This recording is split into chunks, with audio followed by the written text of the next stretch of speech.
Sasa kwenye ukuaji wa mtoto kuna kitu kinaitwa malezi na makuzi. Malezi ni vile vitu ambavyo namfanyia, kumlea, namna kumtengeneza, afanye nini, aache nini, ale saa ngapi, afanyeje.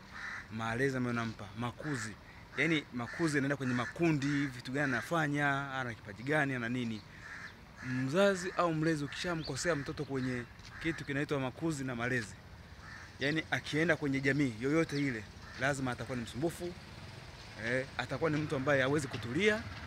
Kazini kila muda anapiga kelele kwa sababu yake, kila maeneo, kwa sababu kitu kinaitwa malezi na makuzi ndiye msingi wa mtoto yoyote yule au mtu mzima. Na hapo ulipo, kama ulipata msingi mbaya, ndio maana ukienda sehemu wanakuambia hiki, ukienda hiki wanakuambia hiki, kwa sababu ya msingi wako na makuzi yako uliokulia, mazingira yalikuwa sio mazuri. Kwa hiyo una watoto, una mtoto, una ndugu zako, nani, hakikisha malezi, misingi uweka vizuri, ili baadaye hao watoto unaokaa nao wanao au nani yako asije akawa mzigo kwa jamii. Tunakutana nao huko, mtu anaiba mpaka ofisini, ameajiriwa na analipa mshahara, lakini mwizi, vitu kiondoka anajua ni yeye ameiba.